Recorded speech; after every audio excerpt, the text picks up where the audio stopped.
আচ্ছা তাহলে আপনি অফিসে যান আর নিজের প্রতি খেয়াল রাখবেন। আচ্ছা ঠিক আছে, আমি অফিসে গেলাম, তুমিও তোমার খেয়াল রেখো। আচ্ছা ঠিক আছে। হে আল্লাহ, আমার স্বামীকে তুমি বিপদ আপদ থেকে হেফাজতে রেখো। আমার স্ত্রী সব সময় আমার সামনে হুজুর সেজে থাকে। আমার ধারণা ও আসলে হুজুর না, ও আমার সাথে নাটক করতেছে। তাছাড়া আমার সন্দেহ ওর অন্য কোনো ছেলের সাথে সম্পর্ক আছে, আর সেজন্যই ওর মাথায় রং লাগাইছি। আজকে আমি অফিসে যাব না, আমি দেখব কোন ছেলের সাথে ওর সম্পর্ক।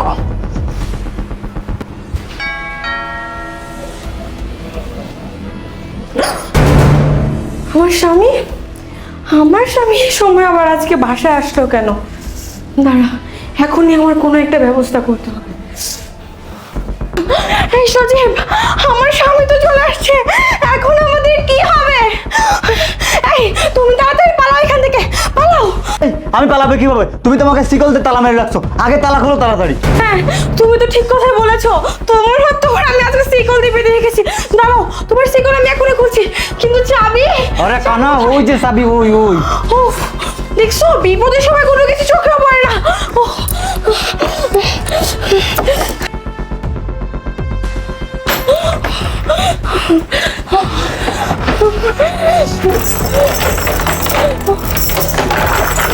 এই তাড়াতাড়ি তুমি লুকাও। এই, আমি কেন লুকাবো? তোমার হাজবেন্ড তোমার ফ্রেন্ড। ঠিকই তো বলেছো, তোমাকে লুকানো রাখবো না। এক কাজ করো, আমার ওর সাথে সোফার রুমে চলো, তুমি সেখানে বসে থাকবে আর আমি আমার হাজবেন্ডকে বলবো তুমি বেড়াতে এসেছো। চলো চলো। আসো। উফ, কতটা দেরি হয়ে গেল, আমার সন্দেহ করবে। কাপড়টা ঠিক করে। আরে জান, তুমি আজকে এত তাড়াতাড়ি চলে আসছো? আমার কথা বাদ দাও, তোমার দরজা খুলতে এত সময় লাগলো কেন সেটা বলো তো। আমি একটু রান্নাঘরে কাজ করতেছিলাম তো, আর তোমার বন্ধু সুদীপ আসছে। তাড়াতাড়ি ভিতরে আসো, তোমার জন্য আমার অপেক্ষা করছে। কি ব্যাপার, আমার স্ত্রীর মাথায় রং নাই কেন?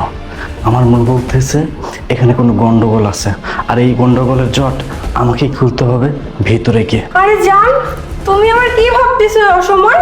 আরে আমি কি ভাববো, চলো ভিতরে চলো। আসো, তোমার বন্ধু আমার তোমার জন্য অপেক্ষা করছে। এই সজীব, কি অবস্থা তোর? এই তো বন্ধু ভালো, তোর কি অবস্থা? এই তো আসি রে, ভালো।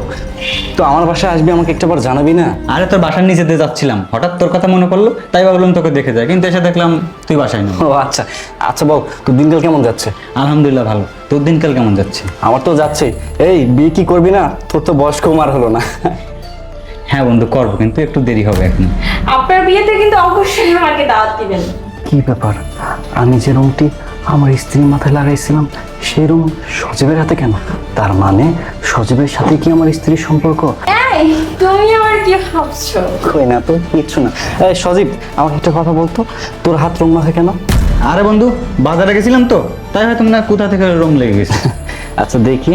এই আমার তো মন বলতেছে কিছুক্ষণ আগে রংটা লেগেছে, রংটা এখনো কাঁচাই আছে। এই সোনালি, আমাকে একটা কথা বলতো, সজীবের হাতে রং কিভাবে লাগলো? আজব ব্যাপার তো, তোমার বন্ধুর হাতে রং কিভাবে লাগলো সেটা আমি কি করে বলবো? তাই না, তুমি কিভাবে বলবো? আমার একটা কথা কি মনে হচ্ছে জানো, তুমি খুব সুন্দর অভিনয় করতে পারো। তোমার অভিনয় দেখে আমি নিজে মুগ্ধ। মানেটা কি?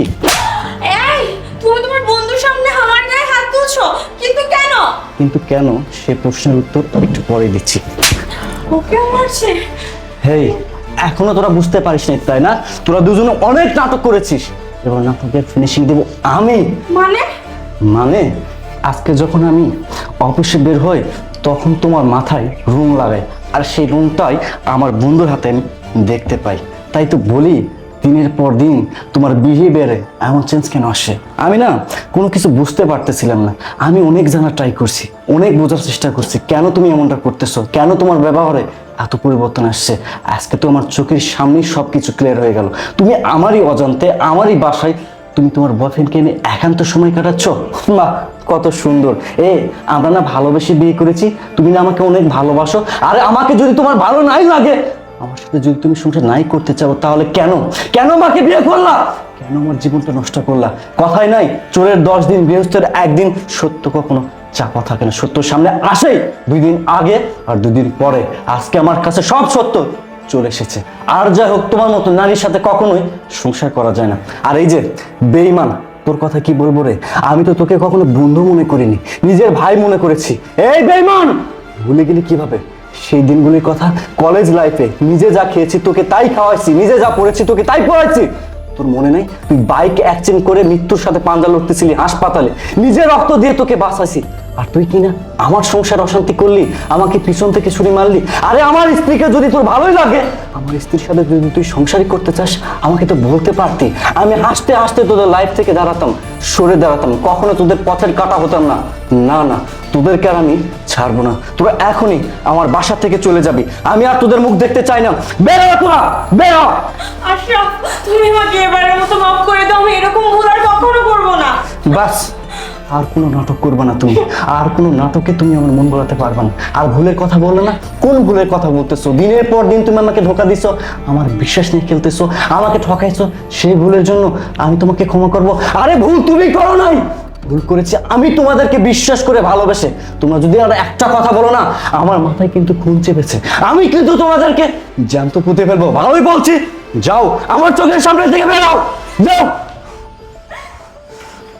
দুজন কালনাগিনী আমাকে বিশ্বাসের সাথে খেলে আমার ভালোবাসা ভেঙে দিয়ে তোরা অন্যায় করেছি।